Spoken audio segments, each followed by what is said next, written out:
I wrote a long mail to all employees and that mentioned how we do increments of the people, how we decide budgets, how the compensation nonsense happens. There is no confidentiality or secrecy except your absolute salary.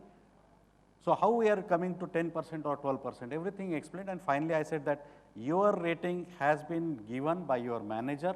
If it has been amended, it was his manager who has done.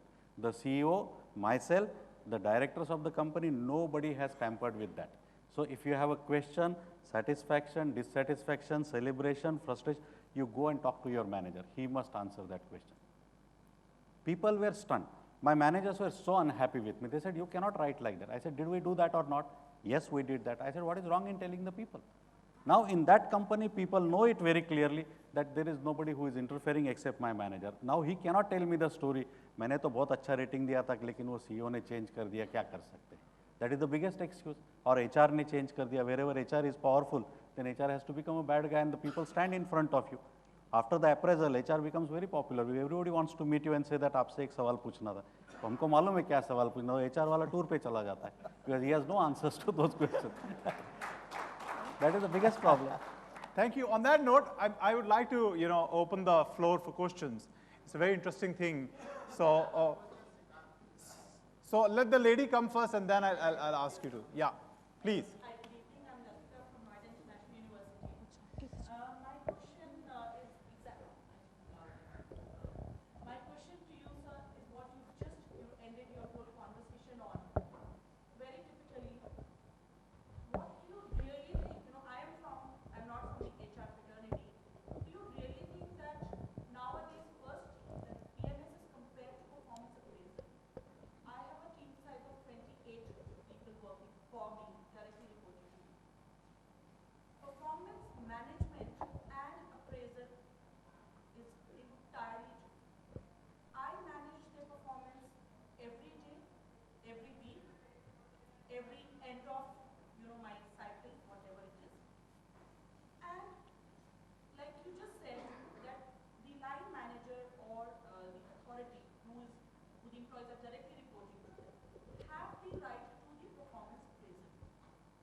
No, I don't agree with you. See, please understand, last year performance is gone, you are rewarded.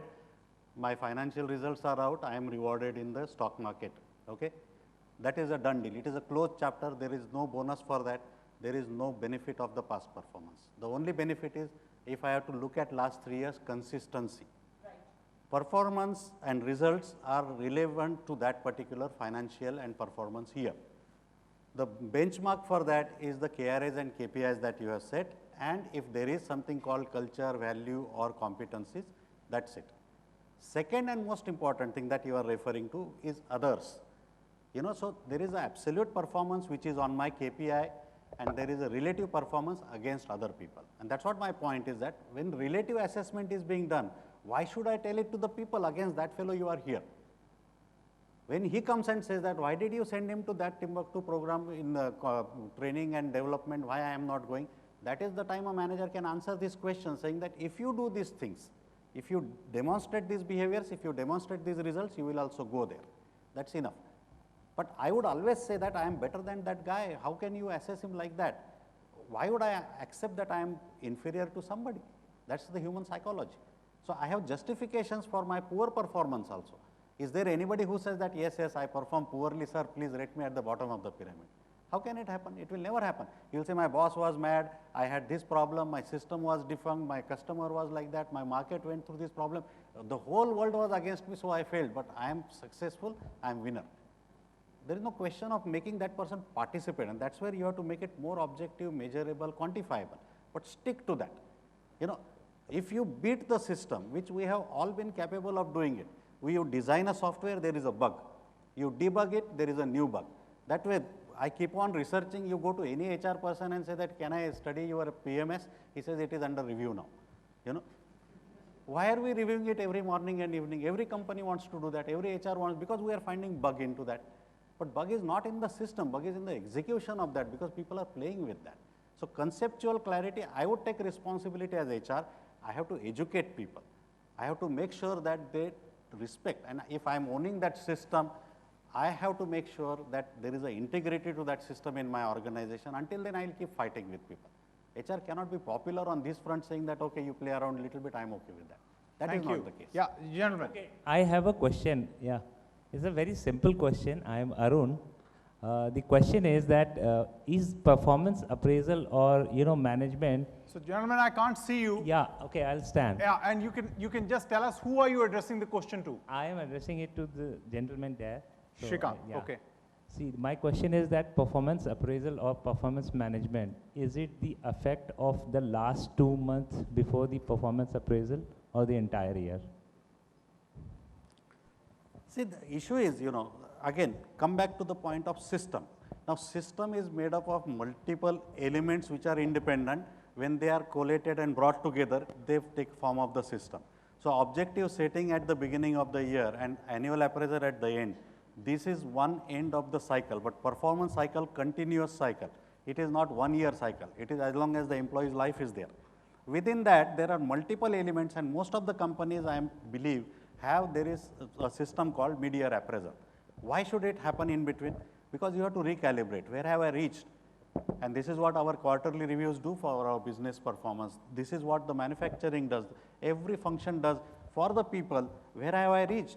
Am I doing okay or not? What kind of training I need? What kind of support I need? What problems I have? If I have taken KRAs for the whole year, if the priorities have changed, can I amend my KRAs? All these things should happen. Then this bias of last month or last 2 months will not be in the system. Thank you. So, gentlemen, there. Yes, sir. We'll come to you, sir, in a minute. I have a suggestion actually. You have a suggestion or a question? No, it is more of a comment, I would rather say. So reserve the comments. Yeah, yeah. So please, just hold on. I want a question first before the comments. So who has a question? You have a question, okay. Who? Role of communication process of first, for locating the performance management systems, second, execution, and third, sustenance, and coupled with succession planning and L&D. My goodness. So she'll take like 1 hour to answer your question. So you'll have to make it brief. What is it that you are exactly looking for? Communication. What is the role of communication? Role of communication. What is Okay. the role of communication? Because all the role Rajan was provoking all the things. I am not getting the right thing because what Mr. Value creation, what is the role of communication process to establish sustenance and make it effective? Sure. The PMS. So communication. Can you give the volume here? The most important piece in this whole success story or lack of it is how well people understand and buy in to whatever is the system which the organization has. And different organizations can succeed with different systems.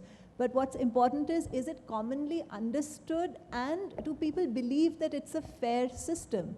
If that is there, and people have a basic level of skills, with objective setting, giving feedback, how to use the system itself, the nuances of that, and the ultimate rewards, etc., follow-on activities from that, things fall into place. So communication is the glue that holds the whole system together, no matter how brilliant your system, but if it is not well accepted. Let me say the end point is how well accepted it is, not just how many people know about it. If it is not well accepted, then the internal resistance which people will feel towards the system will lead to the kinds of things you said, that hamari to koi usme tha nahi, HR ne kar diya, or all those kind of things happen because no buying.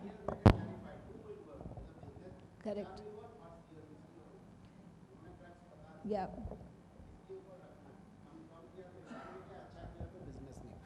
So the Ultimately- communication has to be both from the business Because, and HR. Because Continuous. we are mediocre in the academic, but always meritorious in the professional. It cannot be. Thank you. Thanks for Thank your- you. Thank So you. there's a question here from the gentleman. Yeah.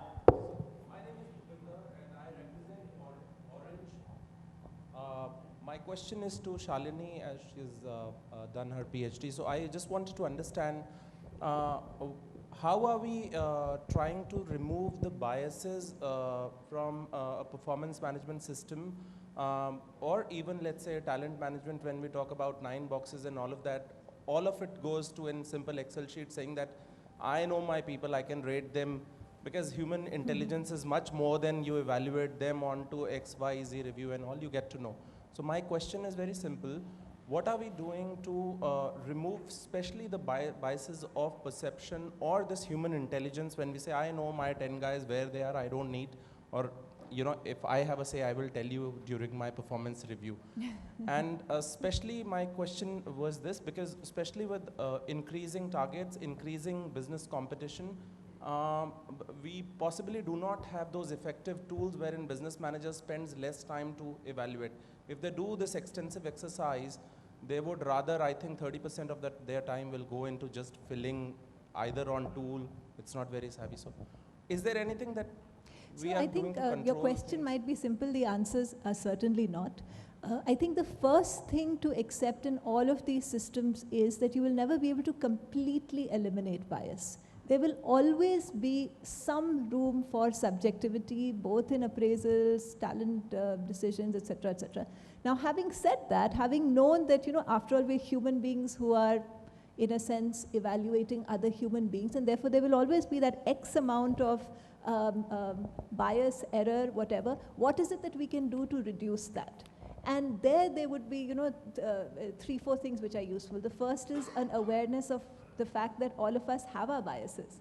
Each of us, I'm sure, would like to believe that we don't, but that is simply not true. Each of us has biases, and can we look within ourselves to see what our own biases are? So first is, you know, an acceptance that as human beings we have bias, and therefore developing a sensitivity to what those might be and how those might play out.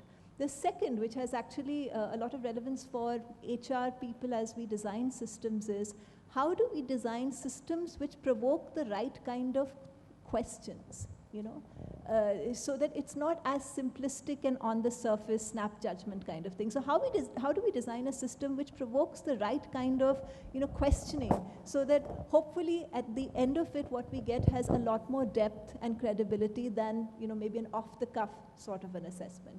So in a nutshell, to your very complex question. I would Yes, add, gentlemen. I would add a couple other points to what Shalini shared. I think a few things to keep in mind which help this whole process get better. One, simplicity.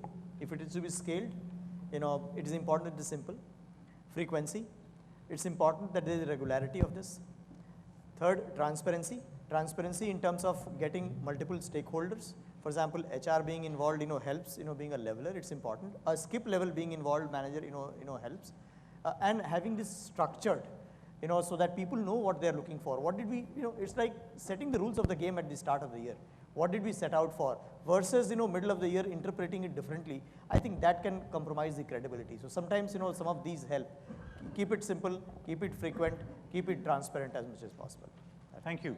Thank you, Shailesh. Yeah, gentlemen, then we'll come to you. So we have lots of questions. Don't worry, we'll give you time to ask them. Yeah, good evening. My name is LB Mishra, and I am from JBM Group. My question is to Mr. Saleh Singh, that as we all know, as a HR fraternity, that the purpose and objective of the PMS is to bring performance to the organization, also to the individual, and it is a continuous process.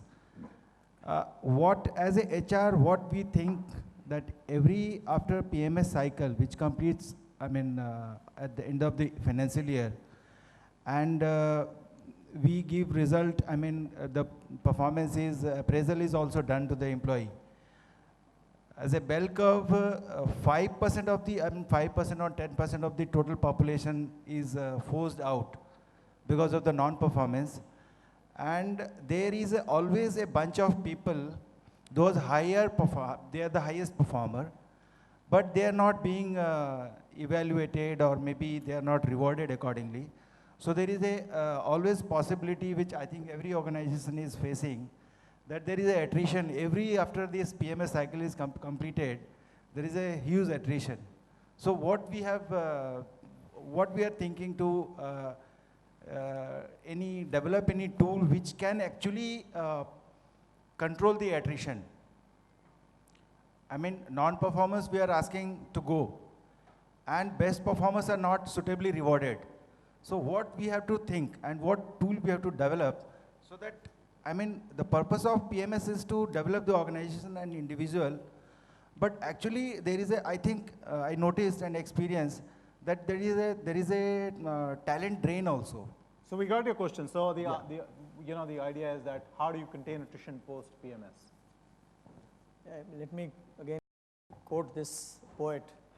He says, "Nizame Maikada is kadar bigda hai saki, Nizame Maikada is kadar bigda hai saki, कि उन्हीं को जाम दिया जाता है जिन्हें पीना नहीं आता." अरे वाह, क्या बात है. You know, to the point that you are making, if you see what's happening, so why is the person leaving? I have seen organizations which place such a disproportionate focus on one lever, which is compensation, that there are people who feel excluded from this process entirely. They don't buy into the credibility of the process.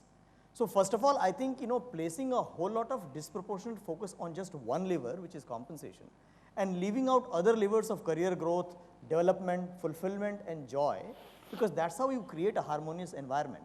That's not an effective model. We have to understand, it's a bit like the situation we are facing in Delhi today, where we are debating extreme steps. The Supreme Court or the government are debating extreme steps to curb, pollution. Now, do you think this has just been created in December or 15 or 14? No. We all know that we all have been conveniently turning a blind eye to this for years. And we allow, in our situation, to reach this a certain level where we have to take then very tough steps. Coming to a situation, like the one that you're describing, if there is a regularity of conversation that is happening on an ongoing basis, and I've seen organizations do that beautifully, where there's an ecosystem and a conversation happening. Let me go back to my iShare days in 1991. iShare had a system where in an appraisal system of an employee, there used to be the immediate manager, there used to be HR, there used to be someone called uncle, and that uncle used to be someone from a related department, and there could be more than one who is engaging with the employee. And why was that done? To the point that I made earlier, to bring transparency into the system. So that it is not just limited to a immediate supervisor who could carry some biases. And to make it more balanced, more holistic, more comprehensive, they used to sit and actually do a conversation and arrive at a conclusion first. And I have seen those conversations go on for 2-3 hours amongst that team itself before the conversation with the employee happened. So it takes effort. It requires commitment for the organization to create that kind of a culture where you truly mean well for the organization, for the individual. And when you have a conversation, you are not just talking rating. It's not cut and dry about just performance and what you missed and what you gained. It's also longer term. Where are you headed? Where is your career headed? Do I know as a supervisor of the people who work on my team as to what is their aspiration? What do they enjoy doing? 5 years down the line, what do they want to be? And their current skill set, will it take them there? Or do I help and steer them in that direction? Talk to them about that also. If it's a holistic, meaningful, complete conversation, then it makes the task easier. People don't feel surprised or shortchanged when these are announced. And I think bonuses play a big part there, because they play the role of a hook. So they serve the purpose of retention, but at the moment those hooks are removed, there are some reactions which logically follow. So that's a defect in that. It's a question at the back.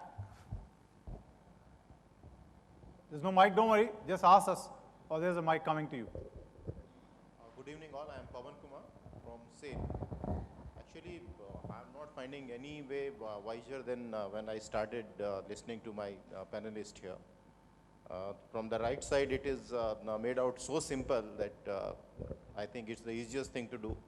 And from that side, it comes out that it's a contextual thing. In G, it works, it may not work. You have to see the context, and then only you can plan accordingly. And ma'am says, like the research says, it may or may not work. It doesn't have any impact on the total overall performance. And then there's a teamwork, there's individual performance. The questions are many, like, I just want to know what are the context actually where it will work. And if it is so easy, why it has not been able to replicate it? If it is so easy, why the questions, so many questions are there? And which is that N? Ma'am had described, you have to take care of that N also. What is that N where it will work? And what is that N where it will not work? Please. So at least the point you're making is right. Actually, a lot of things in life that appear to be simple require conviction. One big challenge and dilemma that leaders and organizations face, from what I have seen, is your trade-off between your short-term goal and your long-term future and success. We face that as individuals. There are a lot of things that we want to do and delight us today, but there are a lot of longer-term requirements which we tend to compromise on because they are not impacting us today. We just talked about, and I shared the example of the pollution situation that we have landed ourselves in. It required some tough calls incrementally. We didn't choose. It was simple, and many countries have done that, but we chose again, and on the surface it may appear simple. Similarly, for organizations, I have seen a lot of times there is so much of focus on this quarter financial, this quarter and this year's results, and nothing wrong with that. When it becomes disproportionate, you have to live, someone said this very rightly, you have to eat in the short term to live in the long term. Absolutely right. You have to eat in the short term to live in the long term. But does that mean that you start compromising and not focusing on your long-term health and long-term growth and happiness? Certainly not. And that, I think, is the biggest blinder to organizations and leaders today. I am so much keen on my either individual success sometimes because my goals could and aspirations could. I'm so much focused on delivering to my board this quarter that if my longer term health and goals can be compromised, and even suits the boards a lot of times, I'm okay.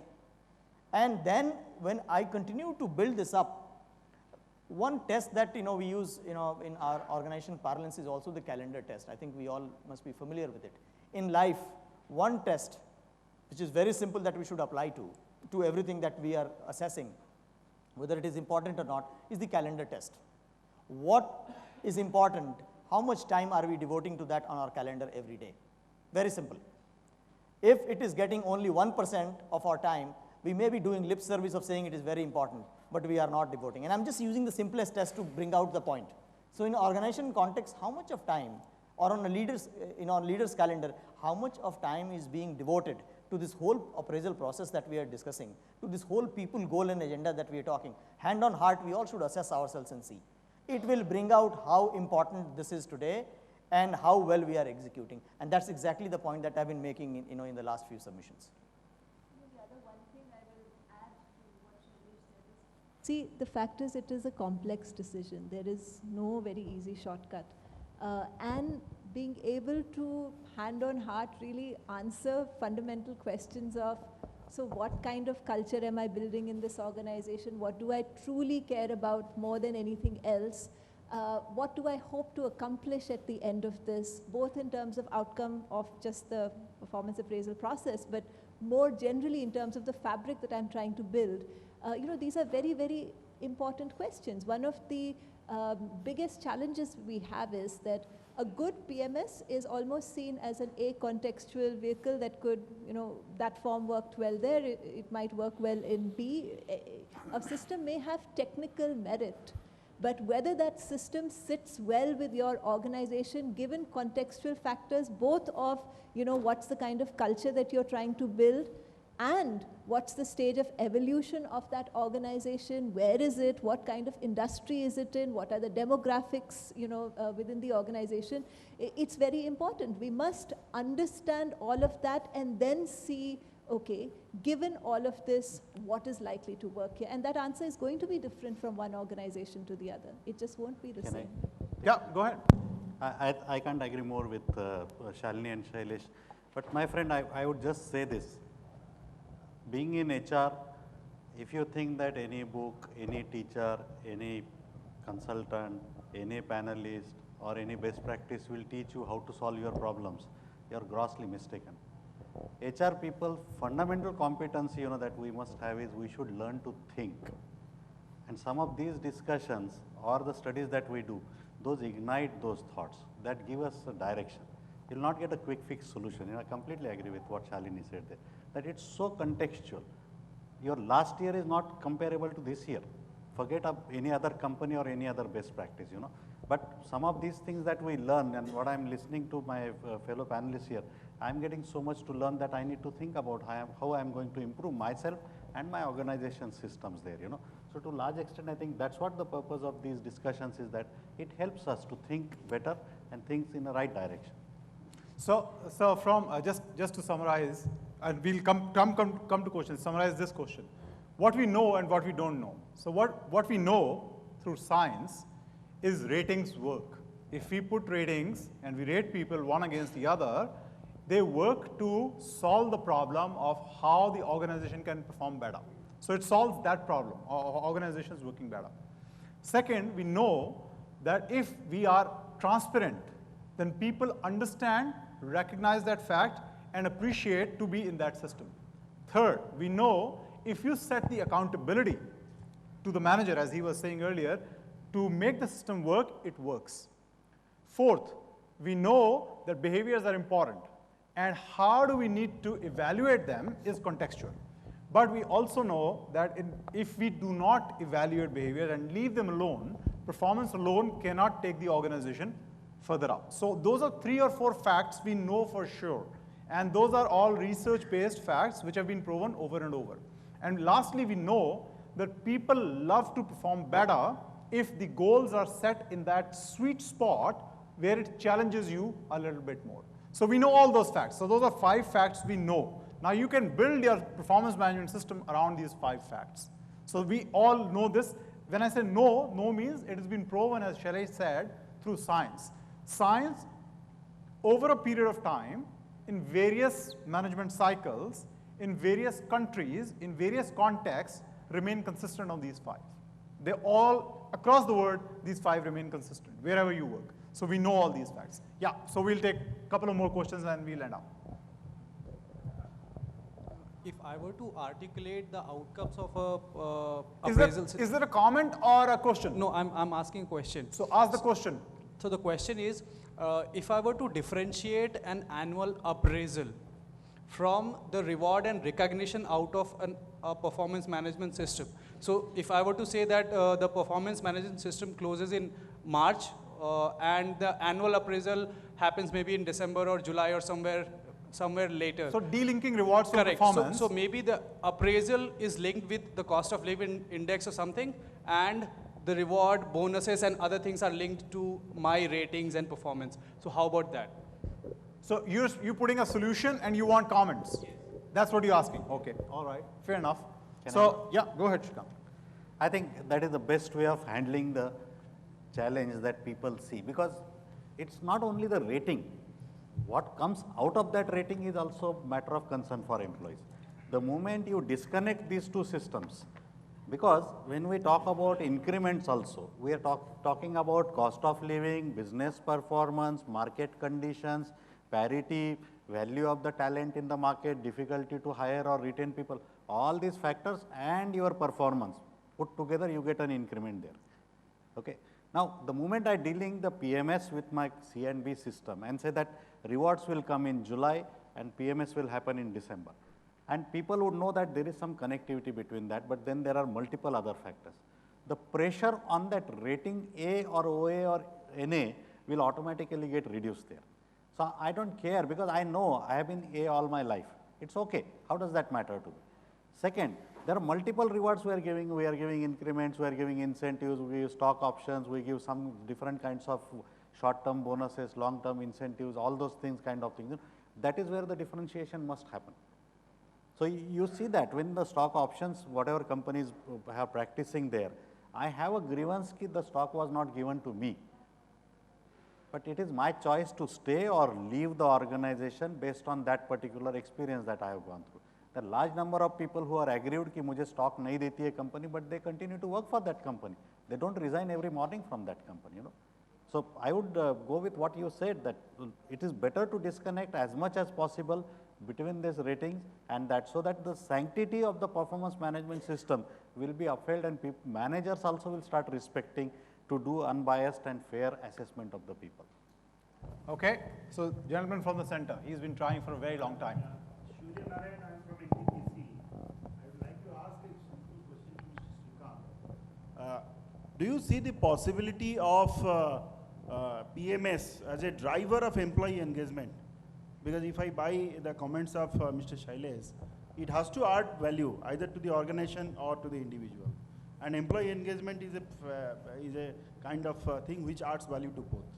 So do you see this as a driver of employee engagement as such? If you ask me, my sincere belief and experience has been, there are only two processes in HR. One is talent acquisition, second is performance management. If these two are done sincerely, effectively and successfully by HR people, they don't have to do anything else for people. Employee engagement will definitely come out of that because, somebody commented, जैसे appraisal होता है, attrition बढ़ जाता है. And attrition or retention is one of the major indicators of employee engagement, apart from the productivity and other things that we look at there. So it has a lot to do with employee engagement. It has a lot to do with the entire life cycle of an employee in the organization. That's why I've been harping since beginning. Look at it as a system which has multiple elements. We do training needs assessment through PMS. We do potential assessment through PMS. What do we do with that? Those elements are not taken into consideration.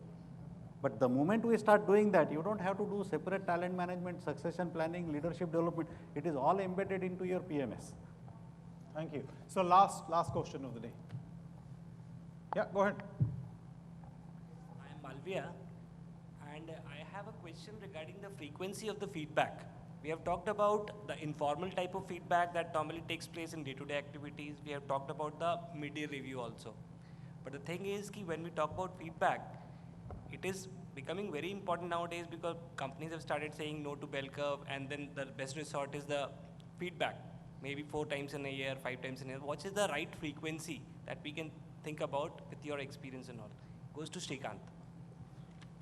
I asked this question on performance management to one army officer, okay, in a workshop like this, and we had invited him. I was the organizer. He said, you look at Indian Army.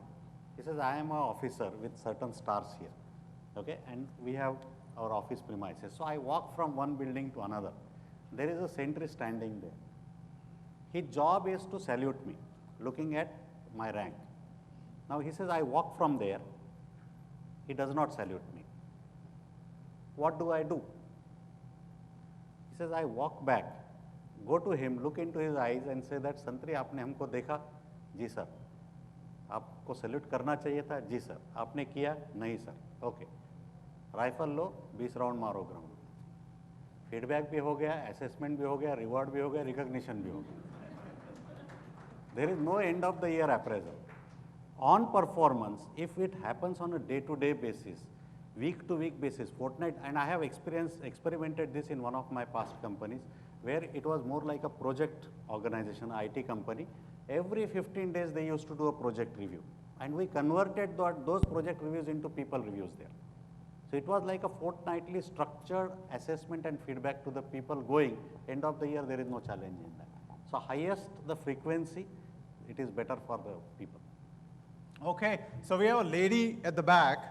Gentlemen, we'll come to your comment. If you have a question, then that's a separate issue. Hi, I'm Tripta Bhatia. I represent India Homes today. So quick questions to the entire panel. It says that, we've been listening that the more the number of reviews we do, it's better. There are business reviews that happen monthly, quarterly. We go ahead and review our business targets. However, we always say that the KRAs have to be, made at the beginning of the financial year. So my question is it a good thing to probably revisit the KRAs, say, do a bi-yearly appraisal? We may or may not link it with, say, an annual increment, as the gentleman just said a couple of seats ago here. So my question is it, do you think a beneficial thing to do that we have a mid-yearly appraisal, take care of that, so that we don't have the halos and the other recency effects at the time we actually do the appraisal? So to the lady. So I think So there are two ways to look at it. One is use the mid-year. Most organizations have mid-year to reassess whether the goals set at the start of the year are still valid or not. But the other piece is, as business is changing, and again, this doesn't hold true for all organizations, by the way. There are organizations with shorter time horizons which need to have, you know, a more frequent look at or a different way of evaluating that. But as the business is evolving, the moment there is a significant change in the business, that would be a time to go back and reassess what KRAs were set beyond, you know, the set frequency. So you could have elements of both. So here's my question to the audience. Are you hungry? So shall we wind it up? We can have the panelists in the, you know, while having a drink, you can ask them some more questions. May I invite Ivan and, yeah, oh, sorry, you're coming. Come. Thank you, Rajan. That was one of the most interesting sessions I have personally attended. I'm sure our audience share that feedback. Thank you, panelists, for an enlightening discussion and for sharing your views with us. I'm sure each one of us is taking back a lot of valuable insights. A special thanks to all the participants as well for being such an interactive audience. May I now invite Rajeshwar Mukhopadhyay, Regional Head North, to present a small token of appreciation to our esteemed panelists. Can we have a big round of applause for our panelists? Thank you. My pleasure. Thank you.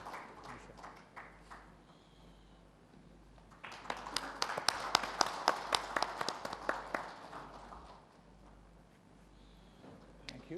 Thank you, my dear. Pleasure to meet you again. Yeah. Thank you so much. May I request the panelists to give us an opportunity for a group photograph? Sure.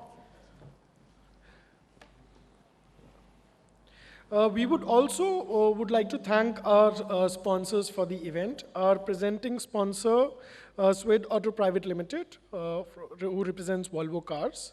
Manufacturing partner, Mayor Uniquoters Limited. Healthcare partner, Paras Healthcare Private Limited. Our event partner, Noida International University. Sindris Infotech Private Limited, Zing HR. I thank you all for attending the conclave. You may now join us for drinks and dinner.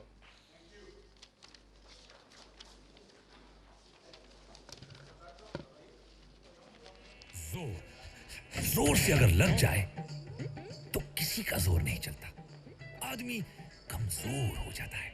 ये तो कुदरत का खेल है, इसमें तो हर कोई fail है। सर, हमला होने